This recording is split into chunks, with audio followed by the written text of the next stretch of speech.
Welcome guys to part 8 of the IAS Edexcel Chemistry Unit 1 Specification Summary Revision. Today we'll be looking at 3C and we'll actually finish topic 3, moving on to topic 4 today. So, very quickly, 3.16, understand the principles of electron pair repulsion theory used to interpret and predict the shapes of simple molecules or and ions. Okay, so, sorry, that's the edit actually. Okay, here. What is a molecular shape is determined by many factors. First, it is determined by the amount of electron pairs. It's determined by the amount of how many pairs are bonding and how many pairs are lone electrons. What do you mean by this? If we have a trigonal planar, okay, uh, let's have a structure like this. Trigonal planar, if we have a, let's just use a boron trifluoride, okay? BFF. This is a trigonal planar, okay? It has bond angle 120 all around. What does this tell us? That each bond will equally repel each other away, okay? In equal distances. Now, if we had a lone pair, like this is BF3, okay? BF3. Let's look at NH3. In NH3, it's a bit different. So we have it like this, H, H, H. But this is not a trigonal planar, it's a trigonal pyramid. Why? Because there is a lone pair of nitrogen electrons here that are not used in the covalent bonding. So this lone pair will push these further away and it will form a pyramid structure because it does look like a pyramid like this, you know. That's how a pyramid looks like. So this does look like this. So we can call it a trigonal pyramid. Now, it's important to note that when you have an electron pair, you automatically get the bond angle subtracted by 2.5, okay? What do you mean by this? The normal from how, okay, so when we are looking at these shapes of molecules, there are multiple shapes, okay? There is linear shaped, which I will quickly draw. Let's just look at B, E, C, L, C, L. Sorry. This is a trigonal, this is a linear shape. It's a line. It has bond angle of 180 degrees, as so, 180, 180. The next up is a V-shaped molecule. This is like OH, OH, okay? OH has OH has two paired bond pairs, this one and this one, but it also has two pair of electrons. The oxygen, remember, oxygen has outer electrons number of 6 electrons, and it can only share one in each bond, so it'll have 4 remaining, so 2 electron pairs will remain. So we do 109 minus 2.5 minus 2.5. Each 2.5 represents one pair of electrons or 2 electrons, okay? We get bond angle of 104.5, okay? So the standard when you have lone pairs is 109. Use 109 to subtract, okay? Then we have so this is a V-shaped or a bent-shaped. Then we have trigonal planar, which we did before. Then we have trigonal pyramid, which we also did before.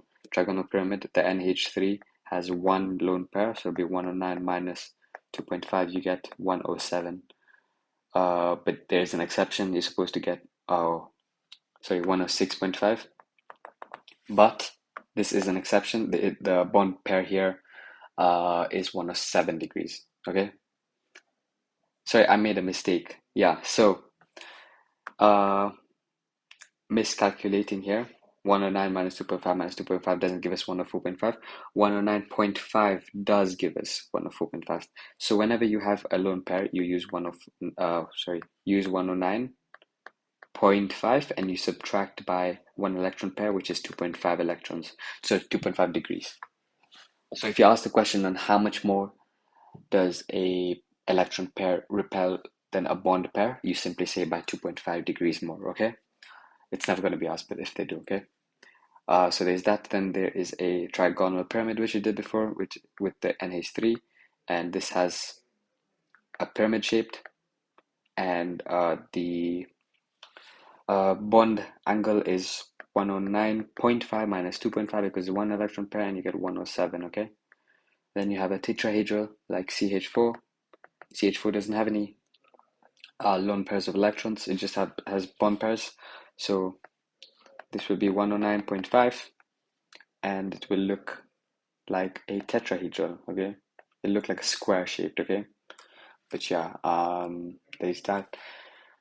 Then there is the trigonal bipyramidal and the octahedral. These are kind of complicated. So we have trigonal bipyramidal, PCl5, P, Cl, Cl, Cl.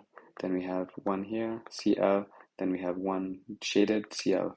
This is a trigonal bipyramidal because it looks like a trigonal bipyramidal. So if we look at, let me just draw this in better detail. So this will be the opening structure. This will be the first pyramid, and this will be the second pyramid, okay? So it essentially looks like a pyramid structure, okay?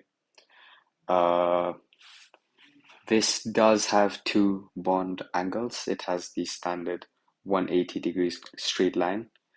Let me use a different line. It has 180 degrees straight line here, and this part here, sorry, let me let that go. So this part here has 180 degrees because there is one molecule here, one atom here, one atom here, and they're joined by 180 degrees bond angle. Then there is the three Cls, okay, here that are on the same plane.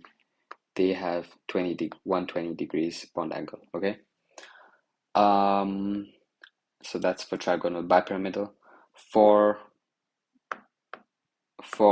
an octahedral, let's look at SF6.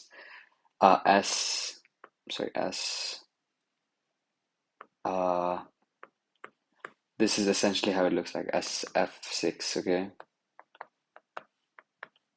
The SF6 bond angles are 90 degrees throughout. That's all we need to know. This is rarely tested, so we will but it's basically like this, and then it's like that. That's the drawing of a octahedral, and it's just 90 degrees here, 90 degrees here, everywhere 90 degrees. That's the only bond angle there. So we can just take that. Oh yeah, electron pair repulsion theory.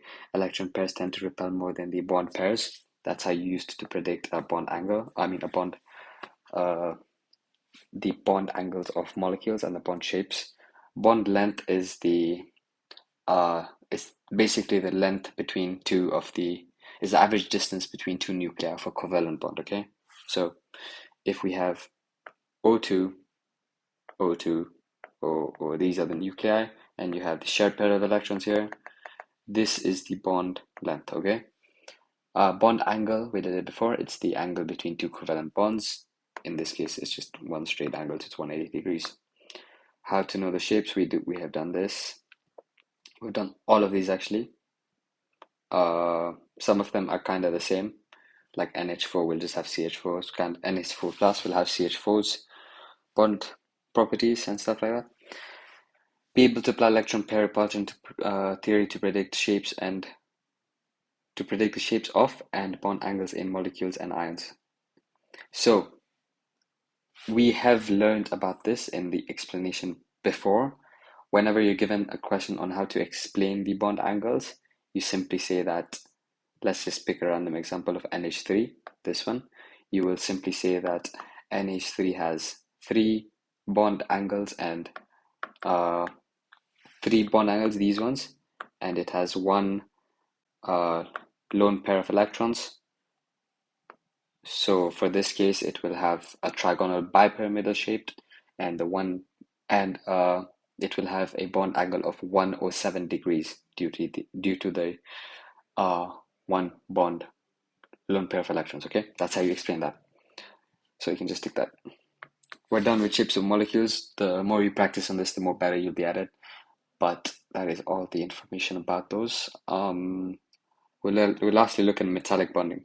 Now, I'll just do this really quickly here, okay? Metallic bonding is like this. You have a fixed lattice. What is a lattice? It's a regular arrangement of ions.